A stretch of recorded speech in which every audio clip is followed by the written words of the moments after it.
I'm Elizabeth at the Literary Princess. If you are new here, welcome. I have a PhD in English literature with a focus on Victorian women novelists, and as you might expect, I love to read. Today I have another Victober video for you. Now, originally I was going to film a review of The Heir of Redcliffe. However, my Kindle decided that it is not going to cooperate with me and did not want to load my annotations. So I was like, well, I want another Victober video to put out on Tuesday, so what am I gonna do? And I was inspired by videos from two other booktubers to make this video. Those booktubers are Katie from Books and Things and Kelly from Books I'm Not Reading. So Katie recently made a two-part 70 must-read Victorian books. Kelly just recently responded with a, oh, what books have I read from that list? I was like, aha, this is what I shall do. What books have I read from the list? Their videos are going to be linked down in the description box. I highly recommend checking out all three of those videos because they are very good. Katie said in her videos, like, this is not a super serious list. It is obviously slightly biased towards books that she likes, but I think she did a pretty good job. And I really enjoyed watching through her two videos and being like, ooh, I hadn't heard of that one, or I hadn't heard of that one, or oh, I do need to read that one, or hey, I read that one. So we're gonna go through the 70 must-read Victorian books, according to Katie, and see how many have I read. Let's jump in. Oh, we're starting off with one that not only do I not have not read, I also have just never heard of. This is The Notting Hill Mystery by Charles Warren Adams. I'm gonna guess this is an early detective fiction? Because while I did watch Katie's videos, you know, I don't remember the details of every single book on there. But I'm guessing that's probably why it's on here. I'm definitely gonna have to check it out. But yeah, no, haven't read that. Next up, Lorna Doone by R.D. Blackmore. Now, I have not read this, but it is on my TBR. I know this is a work of historical fiction, and it's supposed to be very good. I've heard multiple people say that. Next, we come to one that I do have, and that I have read. Lady Audley's Secret by Mary Elizabeth Braddon. One of the founding novels of the sensation genre. I loved this, it's great. I need to reread this. Next up, we are getting into the Brontes. So we have Agnes Grey by Anne Bronte. I have read this. The Tenant of Wildfell Hall, also by Anne Bronte, and I have read this. Jane Eyre by Charlotte Bronte. I have read it.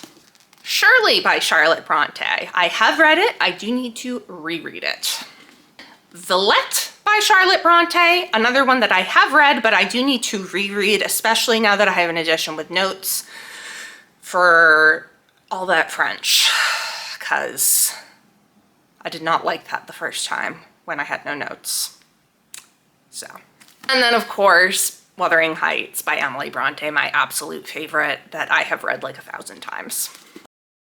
Night and Morning by Edward Bulwer Lytton. I have not read this. I have not read anything by Edward Bulwer Lytton, but it is on my TBR because Katie spoke so highly of it. Another one that I've never heard of, Arahorn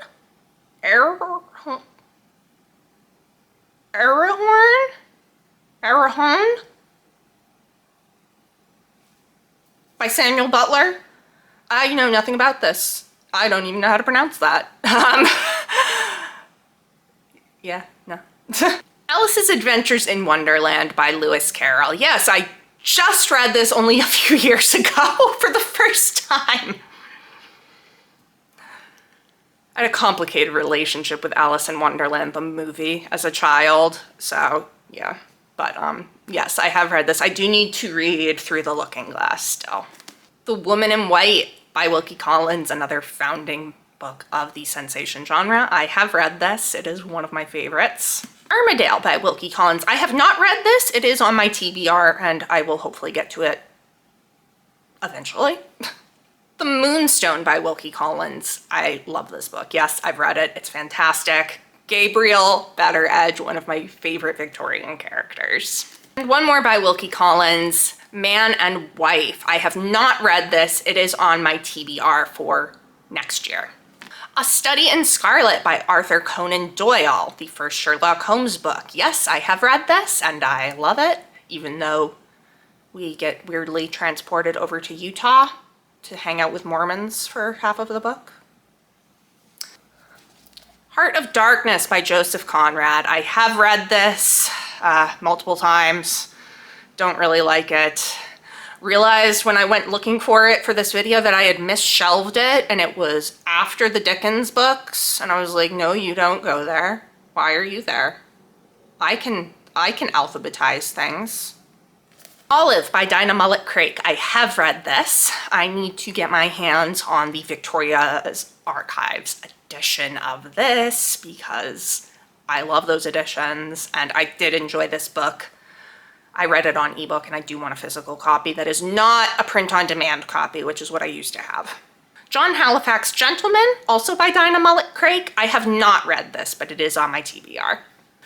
And now we get into the Dickens books. And because this is Katie making the list and she is a huge Dickens fan, she has included quite a few from him. To be fair, he is a very important Victorian author, so I understand why she has so many on here. First one is Barnaby Rudge, which I have not read. This is one of his 2 historical fiction works. And I've actually heard really good things about it recently from both Katie and from Charles Heathcote, who read it for this Victober. So even though it it doesn't sound like really my favorite kind of thing in the world, I do want to read it. They've been making it sound really good. Bleak House. I have read this. I do need to reread it. I love the story of Bleak House, but I have a really big problem with the point of view switches, moving from third person present omniscient to first person past. I don't like. I need to try it again and read it kind of slower because the first 2 times I read it, I did have to read it very quickly. A Tale of Two Cities, his other historical fiction work. I have read this very long time ago. I do need to reread this. I studied this in middle school and in high school and have not read it since. This is my high school copy. Great Expectations. I have read this. Again, I do want to reread it. The final Dickens book, Our Mutual Friend, which I read in March and is now one of my favorite Victorian books. The Rebecca Rider by Amy Dilwyn. I have not read this, but I do want to read it because Katie had very high praise for it. Jill, also by Amy Dilwyn. I have read this and it is really good. And definitely a must-read if you're looking for queer Victorian literature because Jill is blatantly in love with another woman. Sybil by Benjamin Disraeli. I have not read this. I don't have it. I do want to read it though. It's one I kind of usually forget about, but then I see it on a list like this and I'm like, oh yeah, that's a thing. Gloriana, or The Revolution of 1900 by Lady Florence Dixie. I have not read it, but I want to. I just talked about it recently in a video because it sounds phenomenal. Middlemarch by George Eliot. I have read this. It used to be my nemesis because it took me 4 tries to get through it the first time and I didn't like it. But on the second time that I finished it, I did like it. We're getting along much better now. Although I do kind of still lovingly call it my nemesis just because, you know.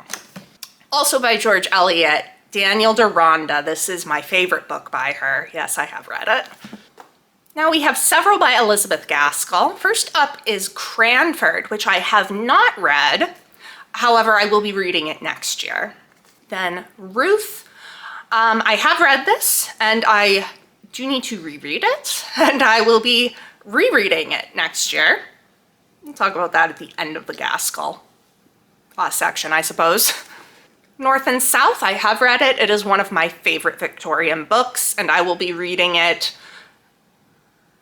for the, I'm not sure what time, 4th or 5th maybe, next year. And the final Gaskell book on here, Wives and Daughters, which I have read and I will be rereading next year. Because next year I will be doing the Elizabeth Gaskell project, where I will read Elizabeth Gaskell's works of long fiction in publication order. So stay tuned for that. The Netherworld by George Gissing. I have not read this. I've only read one book by George Gissing, and it is not one that is on here. It was New Grub Street, but I do want to read more from him.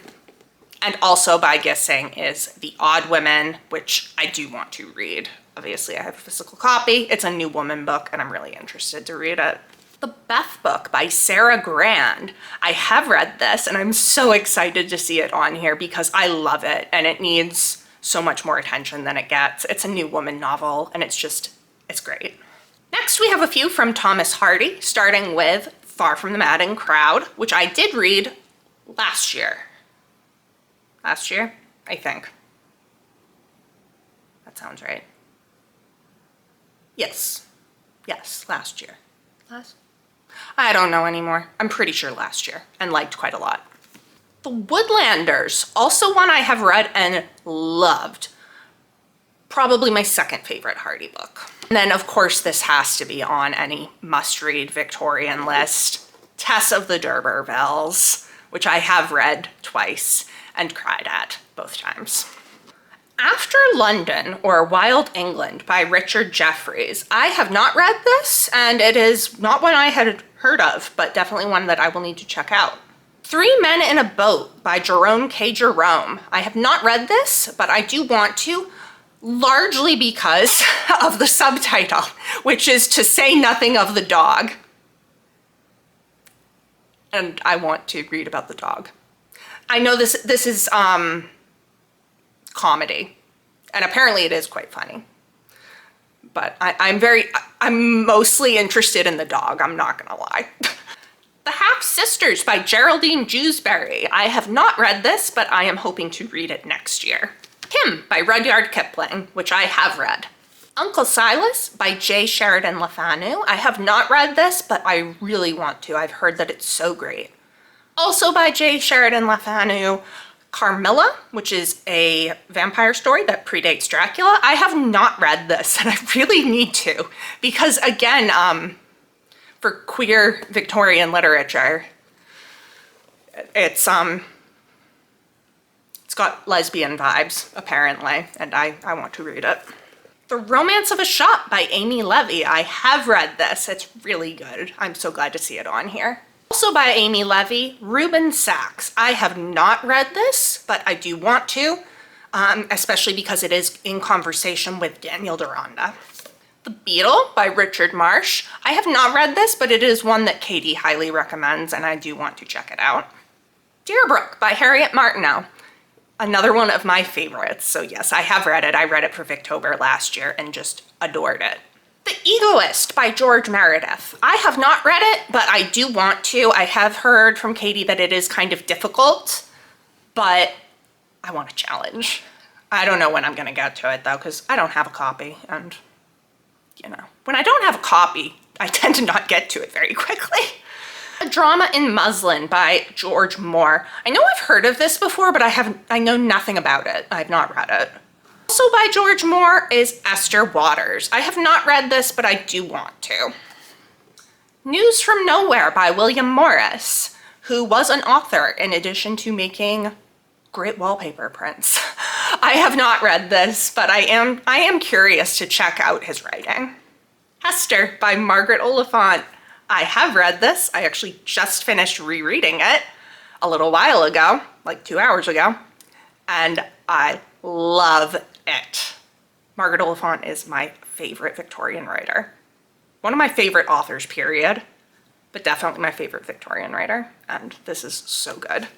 A Struggle for Fame by Charlotte Riddle. I have read this, and I'm so happy to see it on here. because it's another one that I think people really, really should know about. Hester as well, like, so, so good. Treasure Island by Robert Louis Stevenson. I have not read this, and I feel like I should. It's a classic of children's literature. How have I not read it? I don't know. The Strange Case of Dr. Jekyll and Mr. Hyde, also by Robert Louis Stevenson, and I have read this. Dracula by Bram Stoker. I have read this and really enjoyed it. Vanity Fair by William Makepeace Thackeray, which I have read. I love Becky Sharp. She's great. I should reread it at some point, but it is very long. He Knew He Was Right by Anthony Trollope. I have not read this one, but I do want to, and I love the title. I really like the titles that are like, He Knew He Was Right, or his Can You Forgive Her? Like, I don't know, those titles like that are just so catchy. Wilkie Collins has one called I Say No. I don't know. I like that. Like, where it's kind of a whole sentence. Also by Anthony Trollope is The Way We Live Now, which I have read and really enjoyed. Michael Armstrong, The Factory Boy by Francis Milton Trollope. I had not actually heard of this until this video, so I have not read it. I do have 2 books by Francis Milton Trollope that I want to read. The Vicar of Wrexhill, which I'm hoping to pick up imminently, and The Widow Barnaby. We now have 3 from H.G. Wells. First is The Island of Dr. Moreau, which I have not read, but want to. The War of the Worlds, which I have not read, but I have seen the movie, the more recent movie. And by recent, I mean it came out in the early 2000s, which is not really recent, but that's fine. And then Love and Mr. Lewisham. Lewisham? I don't know how that's pronounced. I have not read it. I'd never heard of that until now. I have actually only read one H.G. Wells story, and it was The Story of Days to Come. And I really do need to read more by him. I'm not big on sci-fi, and I think that's why I avoid him. We are coming down to the final 3. We are almost done, guys. The Picture of Dorian Gray by Oscar Wilde. I have read this, and I loved it, and I need to reread it. East Lynne by Ellen Wood, another sensation novel. I have read this. I need to reread it because I think I did not have I didn't have a very good experience with it just because of how quickly I had to read it and because I was expecting something that it wasn't. So I do need to reread this. And the final, the 70th book of Victorian must-reads according to Katie is The Heir of Redcliffe by Charlotte Mary Young, which I have read very recently, and it has become one of my favorite Victorian novels. So those are Katie's 70 must-read Victorian books. If I am counting correctly, have read 39 of them, which is pretty good. If I did not count that correctly, and you're counting and you're like, Elizabeth, wow, you can't count. My degrees are in English, not math. And that's my story, and I'm sticking to it. This is a great list. I think Katie has really hit on a lot of the books that I would also put on a list of Victorian must-reads. And she's put on ones that I really want to check out now that I hadn't even heard of. And then I'm like, that sounds interesting. Thank you to Katie for making the original videos with the list. And also thank you to Kelly for making the video that inspired the idea for this video. I would love to hear down in the comments which of these 70 you have read, which ones do you particularly recommend. If you enjoyed this video, please don't forget to give it a thumbs up and subscribe to see more of my bookish content. It has been great chatting with you, and I will see you soon for another Victober video. Bye.